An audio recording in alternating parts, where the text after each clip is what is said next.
Bien-aimés dans le Seigneur, je vous salue au nom de l'incomparable grand maître Jésus-Christ, notre Seigneur, le Dieu créateur de toutes choses.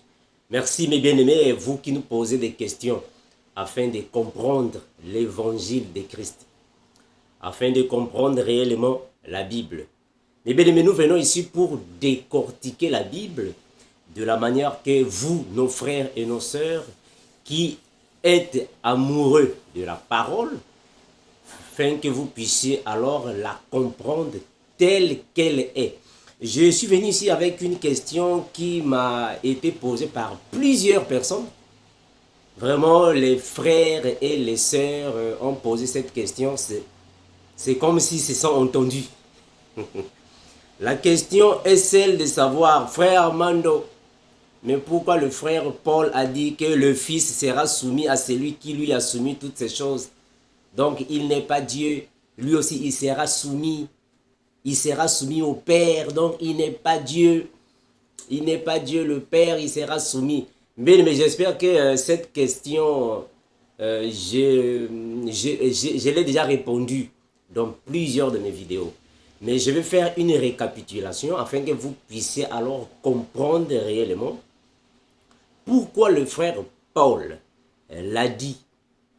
Prenez vos Bibles, mes frères, comme nous disons toujours que nous venons ici pour décortiquer la parole, afin que vous, à la maison, vous puissiez comprendre réellement le langage de la Bible. Donc, ayez vos Bibles à la maison, afin que vous puissiez lire dans les versions des Bibles que vous avez. Mes bien-aimés, je vais dire encore ceci. Nous qui sommes dans cette génération, la nouvelle génération, dans cette génération, la génération du réveil spirituel, il ne faut pas mettre dans vos têtes ce que vous avez déjà entendu. Notre pasteur avait dit. Moi, quand j'étais dans X église, on avait dit. Non, toi, tu es chrétien. Tu es chrétienne. Toi, la Bible, la parole. Il faut être comme les Béréens. Nous sommes comme les Béréens. Nous n'écoutons plus, non, on avait dit. Non, non, non. Qu'est-ce que la Bible a dit? Est-ce que vous voyez ça? Donc, on va lire ensemble avec vous afin que vous puissiez comprendre. Ça, c'est la première des choses. La deuxième des choses, mes bien-aimés, il ne faut pas être scotié avec la version Louise II. Je l'ai toujours dit ici, mes frères, parce qu'avec nous, les chrétiens, nous croyons que en fait, la Bible Louise II, c'est la meilleure de toutes les Bibles. Non, frère. Un chrétien ou une chrétienne qui veut avoir plus de connaissances en ce qui concerne la foi chrétienne, il ne faut pas seulement avoir une seule version de Bible, Louise II. Voilà, tu t'attaches là-bas à Louise II, c'est fini. Mais non, non, mes frères. Vous savez, mes frères, la parole de Dieu, c'est une forêt, c'est une source. Il faut marcher. Prends Louise II, tu vas lire. Prends une autre version, tu lis. Prends une autre version. Par rapport à ces versions, tu peux avoir une idée. Est-ce que vous voyez ça? Alors, je vais lire ce passage dans une autre version et vous allez écouter qu'est-ce que ça va donner. Et on va alors en décortiquer avec vous. Donc, ayez vos Bibles, nous allons prier ensemble, mes bien-aimés. Incomparable Père, nous te remercions, toi qui es Seigneur et Dieu. Béni, garde, Seigneur Jésus, merci infiniment pour tout. Soit avec mes frères, partout là ils sont. Puissons nous ensemble prier et nous disons Amen. Mes bien-aimés, on va commencer avec la question que plusieurs frères m'ont posée et les sœurs. Nous sommes dans 1 Corinthiens 15, 28. Frère Armando, regarde dans 1 Corinthiens 15, 28, on a dit que le Fils va être soumis. Bon, on va lire ça ensemble, mes frères. Puis on va décortiquer ça pour que nous ayons une connaissance. 1 Corinthiens 15, 28. 15, 28. La Bible déclare ainsi. Et lorsque toutes choses lui auront été soumises, alors le Fils lui-même sera soumis à celui qui lui a soumis toutes choses afin que Dieu soit loué en tous. Ça, c'est la version Louise II. Maintenant, toi qui es chrétien, toi qui es chrétienne, ne reste pas ici attaché. Non. Prends une autre version, non? Pour avoir une idée. Eh bien, ça, c'est la nouvelle génération, frère. Nous sommes de la nouvelle génération. Nous ne sommes pas comme nos pères qui sont passés, nos mamans, nos frères, moi je ne sais pas qui là. Oh non, nos aînés dans la foi. Non. Il faut parcourir. Moi, j'ai plus, au fait, j'ai plus de 6 Bibles avec des versions différentes. Des versions différentes. Quand je lis ici, je n'ai pas bien compris. Je vais lire là-bas. Je n'ai pas bien compris. Je vais marcher jusqu'à ce que j'aurai une IA. Voilà. Ceci signifie ceci. C'est ça un chrétien. Un chrétien, c'est ça. Est-ce que vous voyez ça? Mais j'aime venir avec les 2 versions pour ne pas venir avec toutes les versions. Mais j'ai beaucoup de versions de Bible ici. Alors, nous sommes dans 1 Corinthiens 15. Je suis dans la version Good News Translation. Qu'est-ce qu'on dit ici? 1 Corinthiens 15, 28. La parole de l'incomparable nous dit ainsi. 1 Corinthiens 15, 28. La Bible déclare ainsi. Lorsque toutes choses auront été soumises au Christ, alors lui-même, le Fils, est-ce que vous voyez ici, en fait, ce qu'il dit? Mes frères, est-ce que vous me saisissez? Saisissez-moi. Hein, mes frères, saisissez ce que je lis ici. Lorsque toutes choses auront été soumises au Christ, alors lui-même, le Fils, se soumettra à Dieu qui lui aura tout soumis. Ainsi Dieu régnera parfaitement sur tout. Mes frères, ça ce sont des choses que nous expliquons déjà, mon frère. Déjà, mes bien-aimés. On a expliqué ça non, plusieurs fois. Regardez. Mes bien-aimés, vous qui êtes chrétiens, moi je sais que vous venez de plusieurs églises là où parfois la parole de Dieu n'avait vraiment pas été bien décortiquée. Moi aussi je fais partie. Moi aussi je viens de plusieurs églises là où la parole n'était pas bien décortiquée. En réalité, mes frères, il y a une différence entre le Fils et le Père. Il y a une différence là-bas, frère. On doit expliquer ça. D'ailleurs, je l'avais déjà expliqué. Il y a une différence entre le Fils et le Père. Le Fils, c'est qui? Le Fils, c'est l'enfant de Marie. Il est venu au monde par Marie. C'est lui qui était la faiblesse, le Fils. Il est appelé Fils unique. Ce n'est pas parce qu'il est le Fils unique de Dieu le Père, non, parce que nous aussi, nous sommes les fils du Père. Mais on l'appelle Fils unique parce que c'est lui qui est le Fils de la promesse. C'est lui qui est le premier héritier du royaume. C'est lui qui est la première germe de la moisson. Il est appelé Fils unique parce que c'est lui qui est cher, le Fils de l'homme. Il a la faiblesse. On l'appelle Fils. Il était faible ici sur la terre. Il a vécu comme nous les humains. On l'appelle Fils. Donc, il est faible. Il est soumis au Père. Le Père, c'est Christ. Jésus, Christ. Christ, c'est l'Esprit qui est dans le Fils. Christ, c'est le Messie. C'est lui qui est venu pour sauver le monde, les enfants de Dieu, bien sûr. C'est lui qui est Christ. Mais Christ a déjà existé avant le Fils. Donc nous avons le Fils et le Père. En d'autres termes, Jésus et Christ. En d'autres termes, le faible et le fort. En d'autres termes, l'agneau et le lion. Mes frères, on peut continuer. Il faut savoir comment les distinguer, mes frères. Maintenant, le Christ, qui est le Père, il est l'Esprit. Le Fils, l'agneau, le Fils de l'homme, il est la chair. L'Esprit ici est dans le Fils. Donc l'Esprit est dans le Fils. Le Fils et le Père forment Jésus-Christ. Mais puisque le Fils, c'est la chair, donc il est faible, en d'autres termes, selon le langage de la Bible. Je répète ça.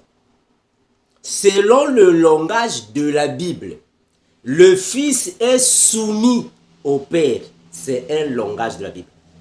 Le Fils est soumis au Père, c'est le langage biblique, ce qui signifie que le Fils qui est la chair, il est faible. Le Père qui est l'Esprit est plus fort que le Fils. Donc, ce que le Père dit, c'est ce que le Fils fait. Parce que lui, il est faible. Mais quand le Fils va terminer son ministère, il va terminer son sacerdoce, c'est alors qu'il va remettre toutes choses au Père. Cela ne signifie pas dire qu'il va prendre les choses, il va monter au ciel avec les cuvettes, les marmites, moi je ne sais pas quoi là, il va remettre ça au Père. Mais non, frère, c'est un langage, frère. Le Fils remettra toutes choses au Père, ce qui signifie le Fils après son ministère. Le sacerdoce, il va s'asseoir à la droite de Dieu le Père. En d'autres termes, le Fils, quand il va terminer avec son ministère, il va reprendre sa forme initiale. En d'autres termes, la parole était Dieu, la parole a été faite chair, mais cette parole qui est la chair va redevenir la parole. En d'autres termes, le Fils qui est la chair, il va reprendre sa forme d'esprit. Je donne un exemple. Nous avons vu dans la Bible, non? Melchisedec est parti vers Abraham. Melchisedec était l'esprit, Dieu le Père. Il ne voulait pas aller chez Abraham. Qu'est-ce qu'il a fait? Il a pris un corps physique, il est parti chez Abraham. Mais après avoir mangé chez Abraham, après avoir parlé avec Abraham, qu'est-ce qu'il a fait? Il est redevenu esprit. En d'autres termes, esprit devient chair, la chair redevient esprit. C'est ce qu'on dit ici. Le Fils va remettre au Père. Le Fils va redevenir Père, c'est-à-dire que esprit. La chair va redevenir esprit. Sa position initiale. C'est ça que les théologiens appellent par la théophanie. Eh bien, bien aimé. Les théologiens appellent ça par la théophanie. Mais la Bible appelle ce mouvement par le mystère de la piété. Mais ce sont des choses que je ne fais que répéter, mes frères. Ce sont des choses que je ne fais que dire chaque fois. Comment est-ce que vous restez toujours avec des questions pareilles? Ce sont des choses que, depuis que j'ai commencé de décortiquer la divinité de Jésus, mais je ne fais que dire les mêmes choses. Eh bien aimé, c'est la même chose que je dis, frère. Mes frères, regardez, quand Jésus est en train de dire, avant qu'Abraham ne fût, moi je suis. Là-bas, il est en train de confirmer qu'il a existé avant Abraham. Avant Abraham. Donc, nous comprenons que Marie n'est pas la mère de Christ. Non, frère. Marie est la mère de Jésus, mais pas de Christ. Parce que Christ a déjà existé avant même Marie. Est-ce que vous voyez ça? Avant qu'Abraham ne fût, moi je suis. Donc, Christ, c'est l'Esprit qui est dans Jésus. C'est lui, Christ, qui est le Père, l'Esprit du Père qui s'est qui a pris une forme physique. Quand Jésus est en train de dire que je voyais Satan tomber du ciel comme un éclair, ça veut dire quoi? Donc, quand Satan tombait du ciel, il était là. Mais est-ce que c'est Jésus? Mais c'est Christ. Est-ce que vous voyez ça? Donc, nous avons Jésus, le Fils, et nous avons Christ qui est l'Esprit du Père. Les deux forment Jésus-Christ. En d'autres termes, il est à la fois le Fils, parce qu'il a pris la chair humaine, mais c'est lui aussi qui est le Père quand il va reprendre sa position initiale. Est-ce que vous voyez ça? Donc, c'est l'Esprit du Père qui est en lui. Mais après son ministère, il va redevenir comme il était auparavant. Mes frères, ce sont des choses que nous enseignons déjà, donc que cela ne vous surprend pas. Maintenant, on va aller bibliquement afin que vous compreniez ce qui se passe. Regardez, que ce passage ici ne vous tourmente pas parce qu'il y a beaucoup de frères et de sœurs qui m'ont posé la même question. C'est comme si vous êtes troublés. Le fils sera soumis à celui qui lui a soumis. Mais c'est normal, c'est le fils. Le fils est faible. Bon, on va lire ça dans la Bible. Mes frères, prenez vos Bibles, on va parcourir la Bible ensemble. Afin que vous puissiez comprendre ce qui est ici. Premièrement, je vais vous amener à comprendre une fois de plus qui est le Père. Amis bien-aimés, qui est le Père et qui est le Fils. Afin que vous compreniez, parce que ça crée trop de confusion. Même si j'ai beaucoup parlé sur la divinité de Jésus, la divinité. On a tout dit. Mais qu'est-ce que le verset, l'autre du frère vous dit? En lui habite corporellement toute la plénitude de la divinité. Mes frères, ça ne vous dit rien vraiment. Ce qui veut dire que toute la plénitude de la divinité est en lui. En lui qui? Le Fils. Donc le Fils est Dieu le Père en personne. Mais après avoir terminé sa mission, il va redevenir à sa position initiale. En d'autres termes, la parole faite chair pour une mission donnée. Mais quand la mission finira, ça sera maintenant la parole qui est la chair, qui est redevenue la parole. Donc c'est parti de haut en bas, du bas en haut à là. Je vais vous parler du premier et le dernier et le premier. Hein, mes frères, est-ce que vous voyez cette notion-là? Il est le premier, mais il est aussi le dernier. Ah, voilà. Donc, il était esprit, qui est le père de tous les esprits, parce qu'il est en première position. Mais il est aussi fait chair, un serviteur simple. Il est le dernier, c'est-à-dire qu'une personne négligée. On l'a négligé. Ceux qui construisaient l'édifice, la maison, la pierre angulaire négligée. Il est le dernier. Mais le même dernier là va redevenir le premier. C'est le même, frère. On n'a pas là-bas deux, le Père, le Fils. C'est le même. Bien aimé. Bon, on va lire dans la Bible, afin que vous compreniez bien que ce sont les choses que j'ai déjà parlé. Je suis en train de parler sur la divinité de Jésus-Christ. Mais j'en parle déjà. Vous me posez encore les mêmes questions. Frère Mando, le Fils va remettre toutes choses. Frère Mando, on a déjà parlé de ça, frère. Bon, on va aller. Regardez. Le Père, c'est qui? Le Père. Le Père. On va aller dans la Bible. Afin que vous compreniez la différence entre Christ et Jésus. Hein, mes frères? Nous sommes dans 1 Pierre. Voilà, bon, je vais utiliser rapidement parce que je ne veux pas que la vidéo soit longue.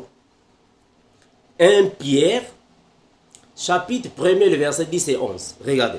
Ça, ce sont des versets bibliques que vous connaissez déjà, que je ne fais que donner chaque fois les mêmes versets bibliques.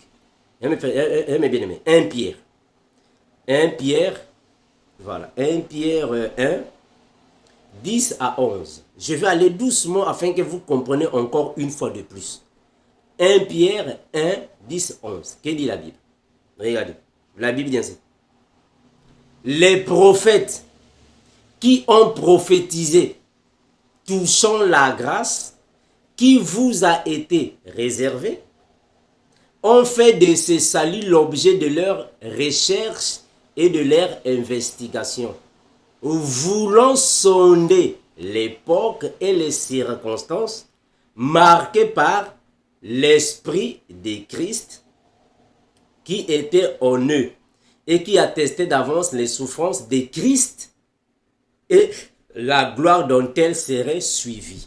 Je vais brièvement dire que tous les prophètes, les vrais prophètes, qui sont passés depuis Enoch jusqu'à Jean-Baptiste, tous ces prophètes, ils avaient l'esprit de Christ.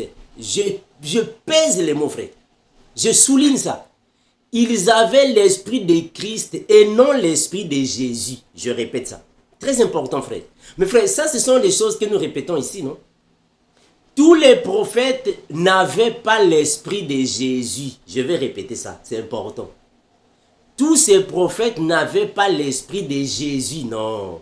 Ils avaient l'esprit de Christ. En d'autres termes, ils avaient l'esprit du Père. Mais Christ, c'est le Père. Christ, c'est le Père. Je vais lire un autre verset, regardez. 1 Corinthiens 10, 4. Ça, ce sont des versets bibliques, mes frères, que vous connaissez déjà, que nous donnons chaque fois. Vous connaissez ça. 1 Corinthiens 10, 4, mes frères. On donne ça chaque fois. 1 Corinthiens 10, 4. La Bible dit ainsi, regardez. 1 Corinthiens 10, 4. La Bible déclare ainsi. Ou soit, je vais commencer à partir voilà, du verset premier, afin que ce soit encore clair. 1 Corinthiens 10, 1 à 4. Voilà, regardez. Frères, je ne veux pas que vous ignoriez que nos pères ont tous été sous la nuée, qu'ils ont tous passé au travers de la mer, qu'ils ont tous été baptisés en Moïse dans la nuée et dans la mer, qu'ils ont tous mangé le même breuvage spirituel, car ils buvaient à un rocher qui les suivait, et ce rocher était Jésus. Mais non, on a dit que ce rocher était Christ. Ah, donc, le rocher qui donnait à boire aux enfants d'Israël était Dieu le Père qui a pris un corps. Il est venu auprès des enfants d'Israël. Est-ce que vous voyez ça? Ça aussi, c'est ce qu'on appelle par la théophanie. Mes frères, la théophanie signifie la transformation ou soit la métamorphose d'un esprit à un corps physique. Donc le rocher là-bas, c'est Christ. C'est pas Jésus, c'est Christ. Christ, c'est l'esprit du Père. On va continuer. Je donne encore un autre passage, afin que vous compreniez. Ça, ce sont des choses que nous parlons déjà. C'est ça qu'on appelle par la métamorphose spirituelle. C'est-à-dire que l'esprit a pris une forme physique et il est venu auprès des hommes. Mais c'est Dieu le Père. Regardez, Hébreux chapitre 10. Hébreux chapitre 10, le verset 5. Hébreux 10, 5. Hébreux 10, 5. Je lis au nom de Jésus notre Seigneur. La Bible dit ainsi. C'est pourquoi Christ, entrant dans le monde, dit, tu n'as voulu ni sacrifice ni holocauste, mais tu m'as formé un corps. Est-ce que vous comprenez ça? On n'a pas dit Jésus entrant dans le monde. Non, on a dit Christ entrant dans le monde. Il lui a fallu un corps pour venir auprès des hommes. Dieu parmi les hommes. Prenons encore Hébreux 2, 14. Regardez. Hébreux chapitre 2, je prends le verset 14. Nous sommes en train ici de démontrer qu'auparavant il était esprit et il a pris une forme humaine. Hébreux 2, 14. La Bible dit ainsi. Ainsi donc, puisque les enfants participent au sang et à la chair, il y a également participé lui-même, afin que par la mort, il anéantisse celui qui a la puissance de la mort, c'est-à-dire le diable. Je vais prendre Good News Translation. Qu'est-ce qu'on dit? Hébreux 2, 14. Hébreux 2, 14. On dit ainsi, la Bible déclare ainsi. Puisque ces enfants sont tous des êtres de chair et de sang, Jésus lui-même est devenu comme eux. Alléluia. Il est devenu comme eux, il a participé à leur nature humaine. Gloire à Jésus. Est-ce que vous voyez ça? Il a participé à leur nature humaine. C'est ainsi que par sa mort, il a pu écraser le diable qui détient la puissance de la mort. Donc mes frères, comprenons que l'esprit a pris un corps. Le corps, c'est le Fils. Le Fils ici, c'est un terme biblique. Cela ne signifie pas réellement qu'il est le Fils unique, non. Hein, frère, j'avais déjà expliqué ça. Donc, je ne fais que la répétition ici, parce que ce sont des choses que j'ai déjà parlé. En fait, j'en ai déjà décortiqué. Prenons 1 Timothée 3,16. Vous allez comprendre ce que cela signifie. C'est-à-dire que la théophanie, c'est la transformation, ou soit la métamorphose d'un esprit à un état. C'est-à-dire que d'un état spirituel à un état solide, ou soit physique. C'est la théophanie. Mais bibliquement parlant, ici dans la Bible, vous n'allez pas voir théophanie dans la version Louis II. Dans la version Louis II, au lieu de voir théophanie, vous allez voir le mystère de la piété. Est-ce que vous voyez ça? Regardez. 1 Timothée 3,16. 1 Timothée 3,16. Ce sont des choses que nous disons à chaque fois. 1 Timothée 3,16. Regardez. Bon, comme la répétition aussi, c'est une bonne chose, donc on va répéter, il n'y a pas de souci. 1 Timothée 3,16. La Bible dit ainsi. Et sans contredit, le mystère de la piété est grand. C'est lui qui a été manifesté en chair, justifié par l'Esprit, vu des anges prêcher aux gentils crus dans le monde, élevé dans la gloire. Je prends Good News Translation afin que vous puissiez saisir ici ma pensée, la pensée de la Bible. Regardez. 1 Timothée 3,16. 1 Timothée 3,16. Ah, comprenez-moi, mes bien-aimés, il fait tellement chaud. Ici, 1 Timothée 3,16. La Bible dit ainsi. 1 Timothée 3,16. La Bible déclare ainsi. Oui, incontestablement, il est grand le secret dévoilé dans la foi. Le Christ apparu comme un être humain. Ah, gloire à Jésus, c'est clair. Est-ce que vous voyez ça, mes frères? Oh, c'est clair ici. Je vais relire ça, c'est clair. Alléluia. Regardez, qu'est-ce qu'on dit ici? Oui, incontestablement, il est grand le secret dévoilé dans notre foi.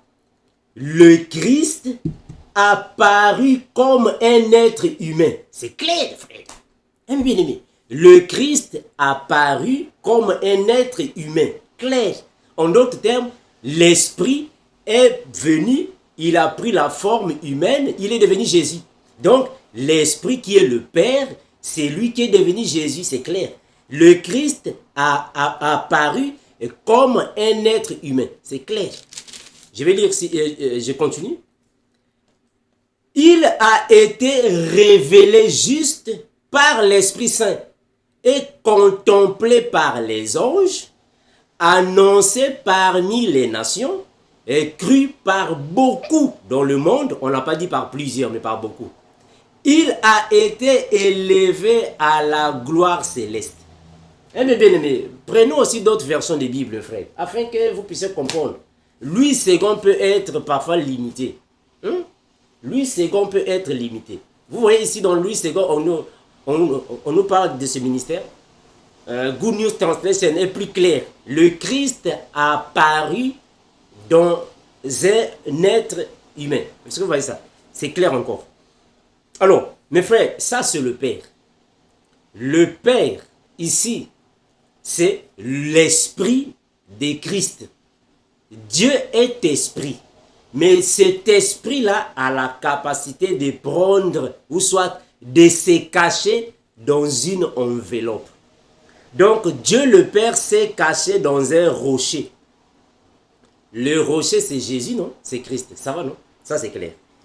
Maintenant, on va aussi prendre quelques versets bibliques pour démontrer alors le Fils qui est Jésus.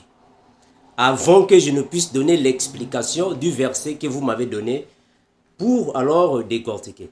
Prenons Luc chapitre 1er.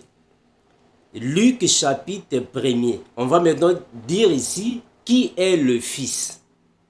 Le Fils qui sera soumis, soit qui est soumis au Père. Luc, on va prendre le chapitre 1er. Luc, le chapitre 1er. Prenons le verset 26. Luc 1, 26. Qui nous dit la parole. Puis on va descendre. 26 à 30. Luc 1, 26 à 30. La parole du Seigneur déclare ainsi. Au 6e mois, l'ange Gabriel fut envoyé par Dieu dans une ville de Galilée, appelée Nazareth, auprès d'une vierge fiancée à un homme de la maison de David nommé Joseph. Le nom de la vierge était Marie. L'ange entra chez elle et dit, « Je te salue, toi à qui une grâce a été faite, le Seigneur est avec toi. » Troublée par cette parole, Marie se demandait ce que pouvait signifier une telle salutation. Regardez mes frères, l'ange lui dit, « Ne crains point, Marie, car tu as trouvé grâce devant Dieu. » Elle a trouvé grâce. Donc, elle n'a pas Marie, la mère de Jésus, moi je ne crois pas. Comment est-ce que vous dites là-bas dans l'église catholique? Elle a trouvé grâce. C'est ce que vous voyez ça. Donc, elle n'est pas la source de grâce, mais elle a trouvé grâce. Je continue. Bon, aujourd'hui, ce n'est pas le sujet. Car tu as trouvé grâce devant Dieu. Et voici, tu deviendras enceinte. Et tu enfanteras un fils. Et tu lui donneras le nom de Jésus. Mes frères, je suis entré ici, fait de retarder ou de tarder ici, afin de vous montrer Jésus, le Fils. Est-ce que vous voyez ça? Mais comme vous allez voir dans les versions originales, on dit que tu lui donneras le nom de Yehoshua. Yehoshua, dans son vrai nom, fait dans la langue hébraïque, Yehoshua, Yeshua. Si, j'espère que j'en avais déjà parlé. Alors, tu lui donneras le nom de Jésus. C'est lui qui est le Fils, Jésus. Vous pouvez continuer hein, si vous voulez hein, à la maison pour ne pas prendre beaucoup de temps. Tu lui donneras le nom de Jésus. Je vais prendre la version Good News Translation. Qu'est-ce qu'on dit ici? Tu lui donneras le nom de Jésus. Il sera grand et sera appelé Fils du Très-Haut. Mais bien aimés, ici, je voulais juste vous démontrer que Jésus, qui est le Fils, c'est lui qui était soumis au Père. Que je vous ai en fait un peu de mots décortiqués là-bas, qui est alors Christ. Mais quand il vient comme un fils de l'homme, comme une personne, il y a eu alors obligation d'être dans la soumission ou soit la faiblesse parce que c'est la chair. Regardez ce qu'il dit, hein? Jean 14, 28. Jean 14, 28, qu'est-ce que le Seigneur lui-même dit ici? Jean 14, 28. Le Seigneur déclare ainsi. Regardez. Jean 14, 28, la Bible déclare ainsi. Vous avez entendu que je vous ai dit, je m'en vais et je reviendrai vers vous. Si vous m'aimiez, gardez mes commandements. Ou soit, si vous m'aimiez, vous vous réjouirez de ce que je vais au Père, car le Père est plus grand que moi. Mais bien aimé, saisissez-moi bien parce que ce sont des choses parfois qui sont apparemment petites, mais qui donnent vraiment, qui donnent parfois du travail à certaines personnes qui ne comprennent vraiment pas le langage de la Bible. Je m'en vais au Père. Les gens disent non, non, c'est lui, il n'est pas le Père. Il est parti au Père, il n'est pas le Père. Mes frères, comprenez la Bible, frères, c'est important. Jésus, c'est le Fils, c'est la chair. Le Père, c'est l'Esprit qui est en lui. Mais cet Esprit-là est omniprésent. je m'en vais au Père, ne signifie pas réellement, bon, je suis en train de partir chez papa. Non, frère. Je m'en vais au Père signifie tout simplement, il va retourner au ciel là où il était, puisque lui c'est la chair, qui était parole au début, il est devenu chair, il va retourner là où il était dans sa forme initiale. Parce que c'est lui-même qui a le Père en lui, parce que c'est seulement l'enveloppe.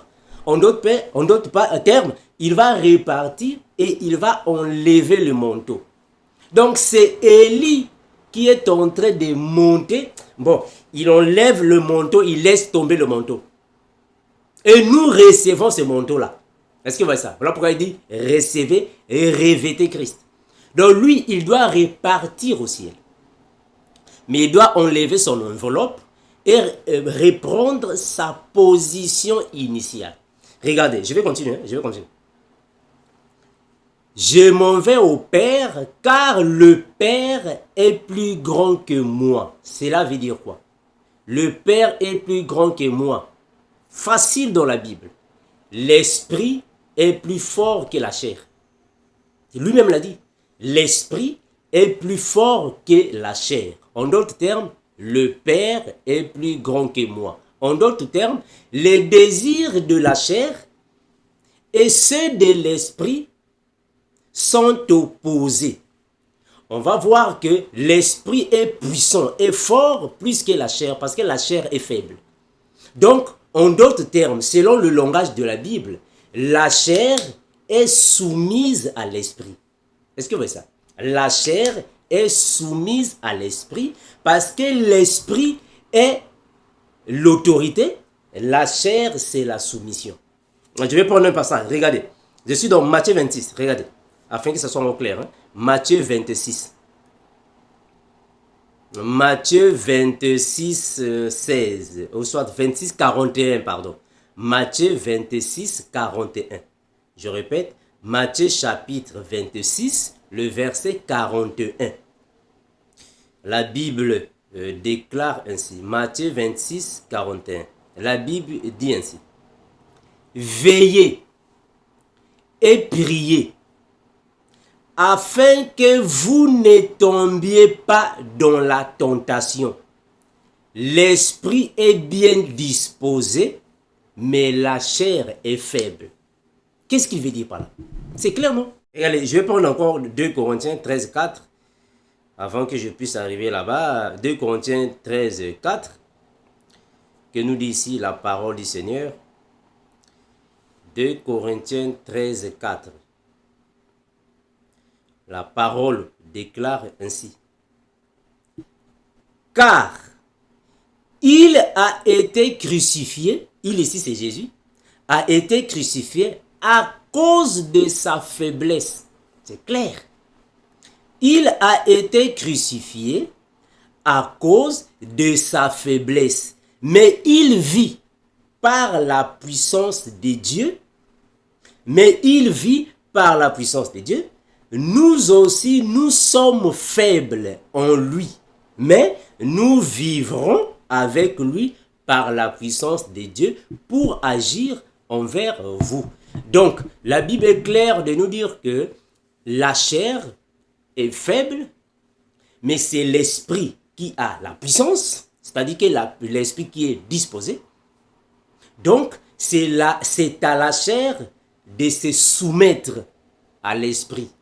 Parce que la chair, elle est faible. Je vais arriver là-bas. Je vais d'abord ici vous faire voir cette différence entre le Fils et le Père.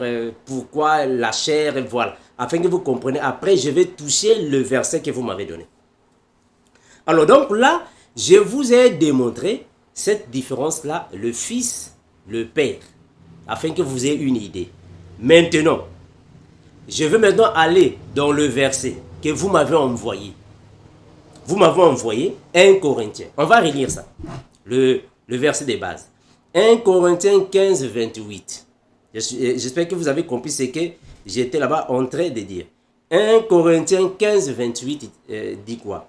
1 Corinthiens 15, 28. Vous avez dit ainsi, frère Armando, Le Fils sera soumis. Voilà, on va lire ça. 15, 28.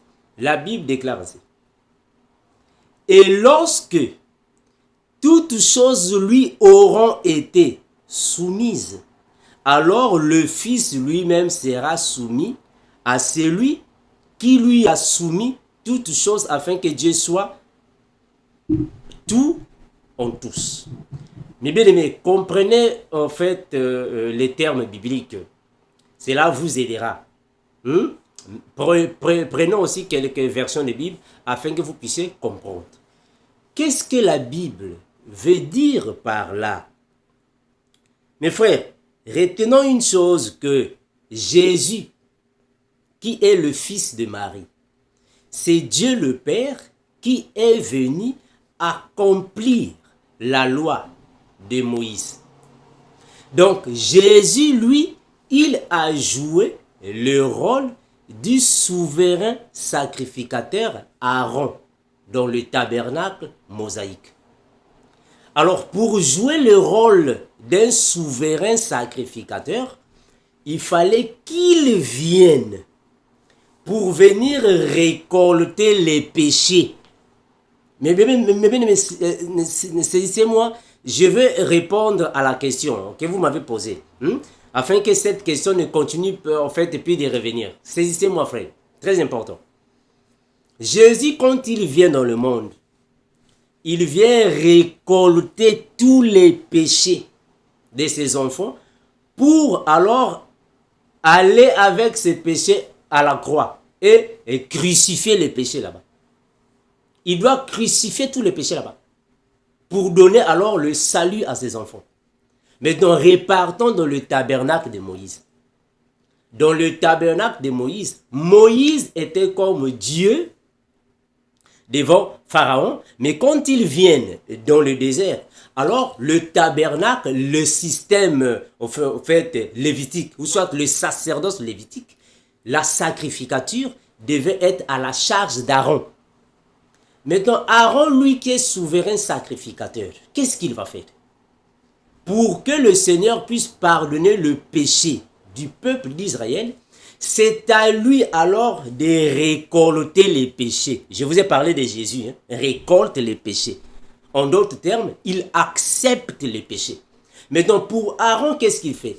Il fait le service sacerdotal, mais avec le sang qui symbolisait le péché du peuple, il devrait aller dans le lieu très saint afin de faire des expiations là-bas. Quand il va là-bas dans le lieu très saint, c'est pour présenter à Dieu le Père que j'ai pris ces choses de ton peuple, j'ai pris ces choses qui sont des souillures du monde, du peuple, et je viens devant toi avec ces choses, de la manière que tu puisses alors accorder le pardon de ce peuple. C'est la même chose que Jésus a fait.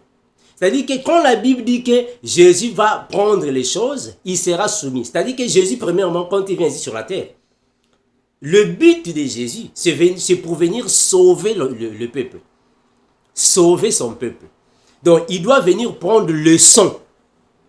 Est-ce que voilà? Il doit prendre le sang qui symbolise les péchés et accomplir le sacerdoce mosaïque. Il doit rentrer dans le lieu très saint. Il doit partir dans le lieu très saint afin d'exécuter Aaron. Afin d'exécuter ce qui se faisait là-bas chez Moïse, de la manière qu'il puisse expier le péché, ôter le péché. Donc, ce n'est pas que Jésus est parti, alors il est parti dire à Dieu, Dieu, bon, regarde, les choses sont ici. Non, c'est lui-même qui est Dieu le Père. C'est lui-même qui a joué le rôle d'Aaron. C'est lui-même qui a joué le rôle de Moïse. C'est lui-même qui a joué le rôle de Tabé. Donc, tout ce qui s'est passé là-bas chez Moïse, c'est lui-même Jésus-Christ. Est-ce que vous voyez ça? On va lire quelques versets bibliques afin que vous compreniez ce que je suis en train ici de dire. Regardez, Lévitique. Lévitique chapitre, prenons chapitre 16. Je prends seulement le verset 2. Vous pouvez faire la lecture à la maison. Je ne veux pas que la vidéo soit trop longue. Lévitique 16, 2. Lévitique 16, 2. La Bible dit ainsi. l'Éternel dit à Moïse, Moïse, parle à ton frère Aaron, afin qu'il n'entre pas en tout temps dans le sanctuaire, au-dedans du voile, devant le propitiatoire, qui est sur l'arche, de peur qu'il ne meure, car j'apparaîtrai dans la nuée sur le propitiatoire. Donc le lieu très saint était carrément le temple de Dieu. Le lieu très saint était carrément la demeure de Dieu le Père parmi les enfants d'Israël. C'est là où il était. Ce n'est qu'une figure. Dans la réalité des choses, c'est le ciel. Le troisième ciel. Est-ce que vous voyez ça? Donc le troisième ciel était sur la terre le symbole du lieu très saint. Le saint des saints. C'est là où l'Esprit de Dieu était. Donc Aaron, qui est souverain sacrificateur, une fois par an, il devrait venir à Dieu le Père pour lui présenter les doléances du peuple. Est-ce que vous voyez ça? Il doit venir présenter les doléances du peuple. C'est à partir de là que Aaron doit alors donner les comptes rendus. En d'autres termes, pour faire les expiations de la manière que Dieu pardonne le peuple. Donc Jésus devrait jouer ce rôle-là. Parce que lui qui est la chair, en d'autres termes, lui qui est Aaron, il était soumis à Dieu le Père. Donc lui qui est la chair, il est soumis à l'esprit, aux ordres de l'esprit. Il doit rendre les comptes à l'esprit. Est-ce que vous voyez ça? Je vais prendre un autre passage. Regardez. Je prends Hébreux. Hébreux chapitre 9. Vous pouvez lire à la maison, mes frères, tous ces chapitres, afin que vous puissiez avoir une idée générale. Moi, je ne vais pas prendre tous les chapitres, c'est juste quelques versets pour ne pas que la vidéo soit trop longue. Alors, je prends Hébreux chapitre 9, afin d'expliquer ce mouvement. Je prends premièrement le verset 7. Hébreux 9, je commence au verset 7. La Bible déclare ainsi. Soit 6 et 7. Or, ces choses étant ainsi disposées, les sacrificateurs qui ont le service entrent en tout temps dans la première partie du tabernacle. C'est dans la seconde que le souverain sacrificateur seul entre une fois par an. C'est-à-dire que dans le lieu très saint. Nous avons le lieu très saint, le lieu saint et le tabernacle. Donc la première partie ici, c'est le lieu saint et la deuxième qui est le lieu très saint. En d'autres termes, le troisième ciel. Regardez, je continue. Alors, seul entre une fois par an, non sans y porter du sang qu'il offre pour lui-même et pour les péchés du peuple. Vous pouvez continuer. Donc, Aaron doit prendre, premièrement, le sang du peuple. Le sang. Est-ce que vous voyez ça? Donc, Aaron doit donc c'est premièrement ses péchés à lui, sa famille et ceux du peuple. Il doit venir les présenter au Père afin qu'il y ait alors la rédemption, la rémission. C'est le même mouvement que Jésus va faire. C'est-à-dire que quand il va finir son ministère, il doit maintenant jouer le rôle d'Aaron. Il doit jouer le rôle d'Aaron.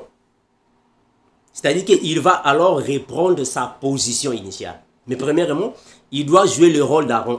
En d'autres termes, il doit prendre le sang et aller avec dans le lieu très saint. C'est juste une préfiguration. Regardez, je vais prendre 11. Je suis toujours dans le chapitre 9. Je prends 11 et 12. Hébreux 9, le verset 11 et 12.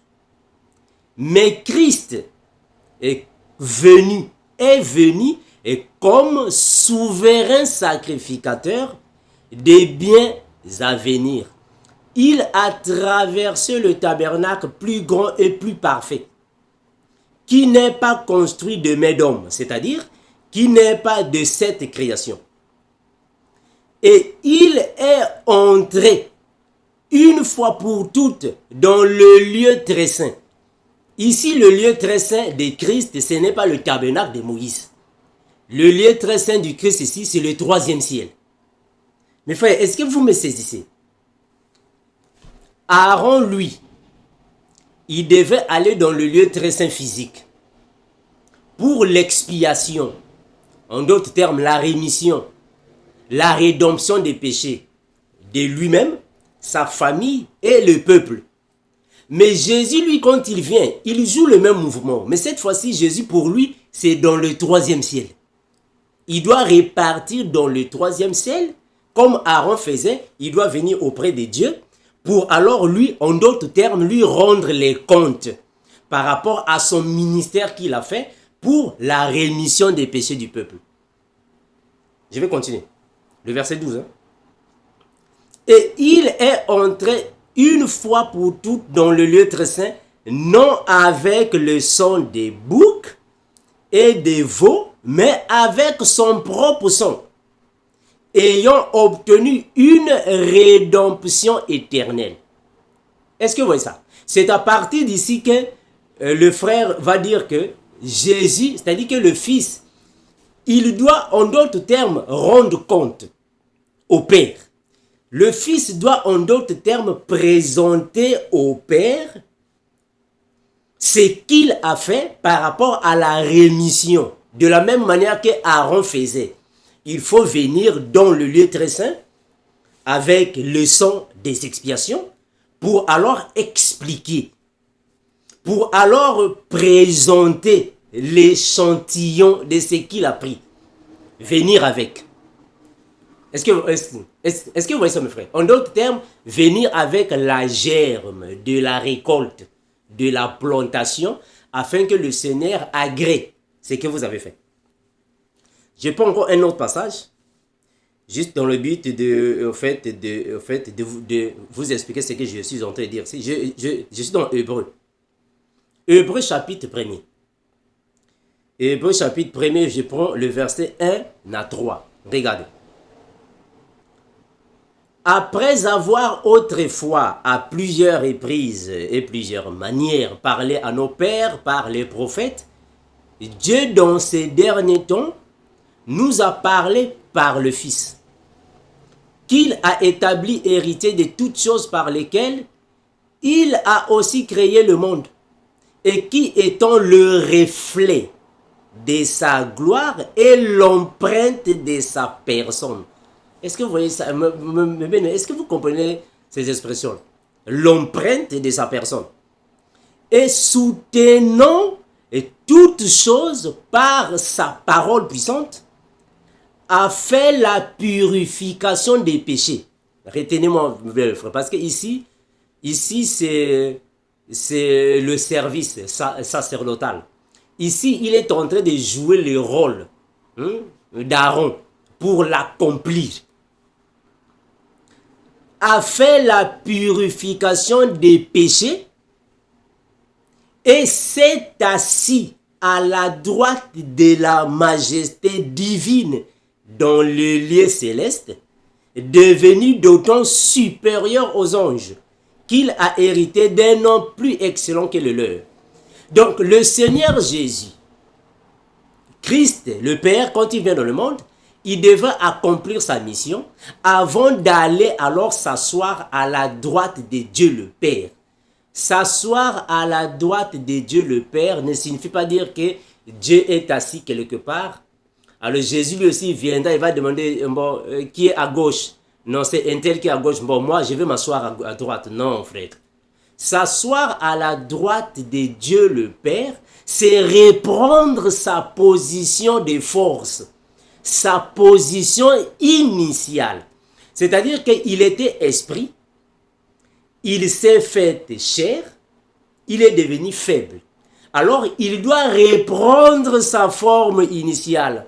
C'est-à-dire qu'à s'asseoir à la droite de Dieu, de la majesté divine. Et redevenir comme il était auparavant. Parce que la droite de Dieu signifie la force de Dieu. Donc, le Fils a repris sa forme initiale. Donc, il n'est plus fils aujourd'hui, il est maintenant le Père. Est-ce que vous voyez ça? Donc, Jésus-Christ, il n'est plus fils aujourd'hui. Aujourd'hui, il est le Père parce qu'il a repris sa forme initiale. Qui l'a dit? C'est le frère Paul. Regardez. Nous sommes dans 2 Corinthiens 13, 4. 2 Corinthiens 13, 4, ou soit je peux prendre ici, 2 Corinthiens 5, 16, afin que ça soit encore clair. Regardez. 2 Corinthiens 5, 16. 2 Corinthiens 5, 16. Que nous dit la parole? 2 Corinthiens 5, 16. La Bible dit ainsi. 2 Corinthiens 5, 16. La Bible déclare ainsi. Ainsi, dès maintenant, nous ne connaissons personne selon la chair. Et si nous avons connu Christ selon la chair, maintenant, nous ne le connaissons plus de cette manière. Est-ce que vous voyez ça? Donc, il veut tout simplement dire que nous avons connu, soit ceux qui sont passés, ont connu, ils ont vu Jésus-Christ. C'est-à-dire Christ qui avait pris la forme comme un humain, une personne. Il était dans la faiblesse. Il pleurait, il mangeait, il faisait tout. Il était un homme, fils de Marie. Mais aujourd'hui, nous ne le connaissons plus de cette manière-là, non. Donc hier, il était fils. Mais aujourd'hui, il est le Père. Je vais prendre Good News Translation, peut-être ça peut être différent ici. 2 Corinthiens 5, 16. C'est là qu'on va dire que le Fils était soumis au Père et le Fils va alors remettre toutes choses au Père afin qu'il soit soumis. Donc, c'est le changement de position de Christ. Mais en réalité, c'est lui-même. Aimez bien aimé, c'est lui-même. Parce que retenez une chose que Dieu, le Père, il ne peut pas être soumis à qui que ce soit. Parce que c'est lui qui a l'autorité. Regardez, je vais lire ça ici. C'est ce qu'il peut nous dire. 2 Corinthiens, afin que vous compreniez mieux. 2 Corinthiens, chapitre 5, le verset 16. Que nous dit la version Good News Translation. 2 Corinthiens 5, 16. La Bible déclare ainsi. Voilà pourquoi, je répète, voilà pourquoi nous ne considérons plus personne d'une manière purement humaine. Même si autrefois, nous avons considéré le Christ d'une manière humaine, maintenant, nous ne le considérons plus ainsi. Est-ce que vous voyez ça? Bon, vous pouvez continuer, mes frères, afin que vous puissiez avoir une idée. Donc, lui qui était fils, lui qui était faible, lui qui était soumis, lui qui était parmi les humains, autrefois, mais aujourd'hui, il a déjà accompli le sacerdoce aaronique mosaïque. Donc, il n'est plus le même comme il était. Nous savons maintenant qu'il est maintenant Dieu le Père dans sa position initiale. Voilà pourquoi on a vu dans la Bible le frère Jean. Le frère Jean qui était toujours avec Jésus ensemble. Mais quand Jean était dans l'île de Patmos et que le Seigneur l'a fait monter dans le ciel, dans le 3e ciel, quand il a fait face à Christ, vous savez ce qui s'est passé, il est tombé par terre parce qu'il n'a plus reconnu le Seigneur. Parce que là-bas, maintenant, il a repris sa position de divinité. Est-ce que vous voyez ça? Parce que la Bible déclare que en lui habite corporellement toute la plénitude de la divinité. Donc, quand il vient sur la terre, ici avec les hommes, sa divinité est cachée. Mais après avoir accompli Moïse, il enlève l'enveloppe. Donc, c'est sa divinité maintenant qui sort. Et quand le frère Jean va se croiser avec lui, Jean va tomber par terre. Parce qu'il a repris sa forme initiale. Est-ce que vous voyez ça? Donc, ce n'est pas que Jésus va prendre les choses, il va remettre toutes choses au Père, après il sera soumis. Non, mes frères. La Bible a un langage. Attention, il faut bien comprendre le langage de la Bible. Mais bien, il faut comprendre le langage de la Bible. Donc, l'agneau, c'est la faiblesse. Le lion, c'est la force. En d'autres termes, l'agneau, c'est le fils qui est venu dans la position de la faiblesse. Mais il va reprendre sa position. Parce qu'il était déjà loi, il est devenu la grâce, mais il va redevenir la loi. Est-ce que vous voyez ça? Le premier sera le dernier sera le premier. En d'autres termes, je suis le premier, je suis le dernier. Donc, il est dans la position de force, il est aussi dans la position de faiblesse. Mais il peut répartir dans la force. Donc là-bas, il est le premier, parce que c'est lui qui est l'autorité, il est au-dessus de toutes choses, mais il est aussi serviteur. Il a pris la forme d'un serviteur, il s'est humilié. Ah là, il devient le dernier. Il devient le dernier. Mais après, il va reprendre la paternité. Hein, mes bien-aimés? Il va répondre sa paternité. Mais bien, je vais lire un passage biblique afin que vous compreniez que le fils là-bas, le fils qui était soumis au père, le fils qui avait la faiblesse, le fils qui était faible, au temps où Marie était là, avec sa maman Marie, Jésus. Mais aujourd'hui, ce n'est plus le même, frère. Il n'a plus la même faiblesse. Aujourd'hui, c'est un lion. C'est un lion, frère. Donc aujourd'hui, il a repris toute sa paternité. C'est lui qui est le Tout-Puissant. C'est lui qui est le Tout-Puissant. Regardez, Apocalypse. Apocalypse chapitre 5, le verset 1 à 5. Regardez. Apocalypse chapitre 5, le verset 1 à 5. La Bible dit ainsi. Et puis je vis dans la main droite de celui qui était assis sur le trône un livre écrit en dedans et en dehors, scellé de 7 sceaux. Et je vis un ange puissant qui criait d'une voix forte, qui est digne d'ouvrir le livre et de rompre les sceaux. Et personne dans le ciel, ni sur la terre, ni sous la terre, ne put ouvrir le livre, ni le regarder. Et je plairais beaucoup que personne ne put trouver digne d'ouvrir le livre et ni le regarder. Ici maintenant, il démontre sa paternité. Ici, il démontre sa toute-puissance. Le verset 5. Et l'un des vieillards me dit, ne pleure point, voici le lion de la tribu de Juda, le rejeton de David. Point. Saisissez-moi. Hein, mes frères, regardez. Il dit le lion de la tribu de Juda. Mais le rejeton de David. Est-ce que vous comprenez en fait cette notion? C'est-à-dire qu'il est le lion parce que c'est lui qui est la force. Là, étant lion, il est le premier. Il est dans la position primordiale, le premier. Mais là-bas, il est le rejeton. Un rejeton signifie une plante qui n'a pas de force. C'est un rejeton, selon le langage de la Bible. Parce qu'on comprend qu'un rejeton signifie un enfant.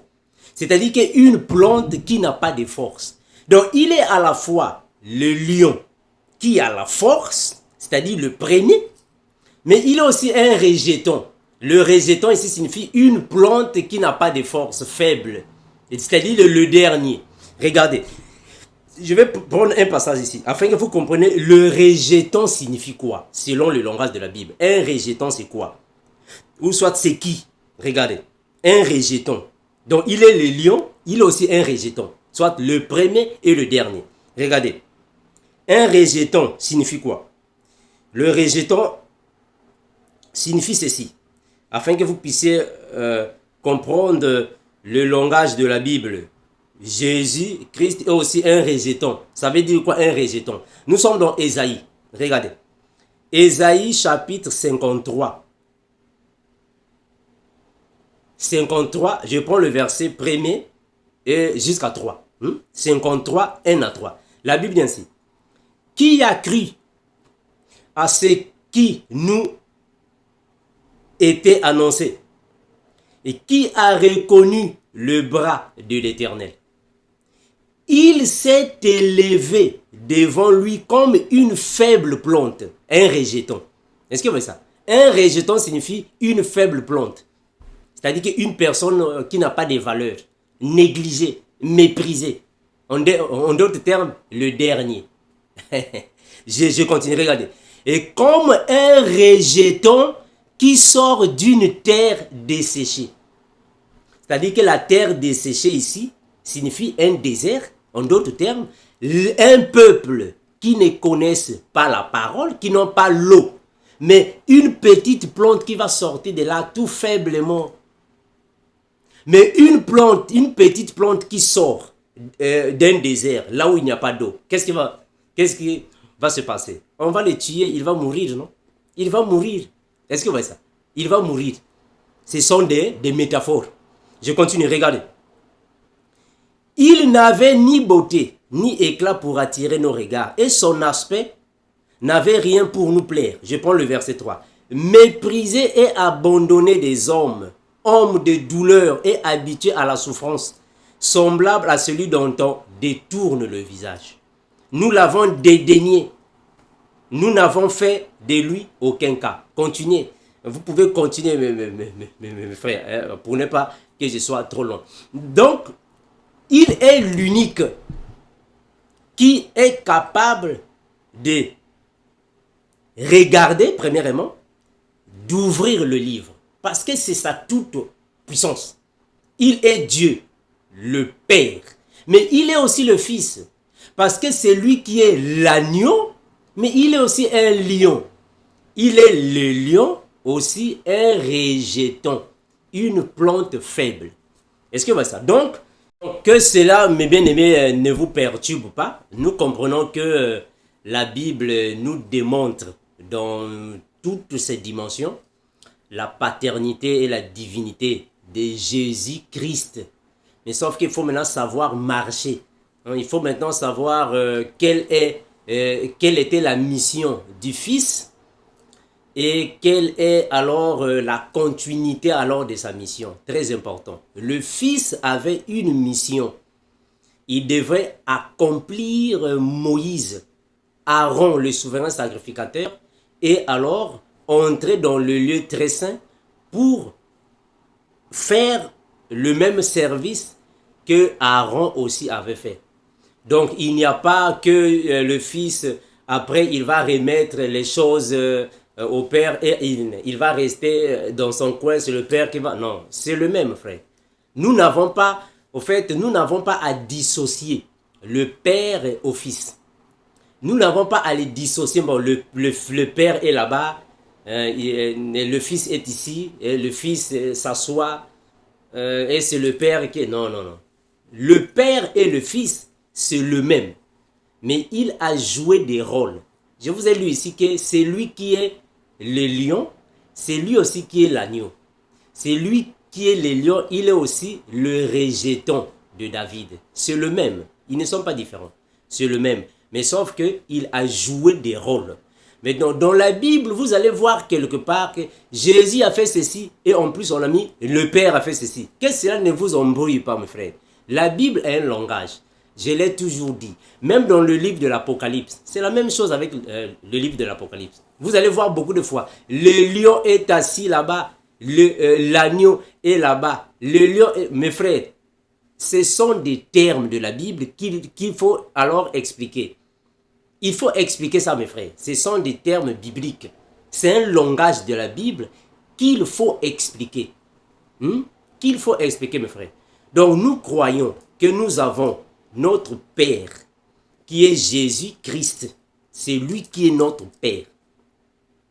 Donc, nous sommes ici. S'il y a des questions encore qui peuvent surgir, appelez-nous. Hein. Appelez-nous afin que la Bible puisse nous aider. Que le Seigneur vous bénisse. Soyez fortifiés. Et que la parole puisse alors pénétrer dans votre esprit afin de marcher avec. Soyez bénis, fortifiés. Maranatha. L'incomparable revient bientôt. Bye bye.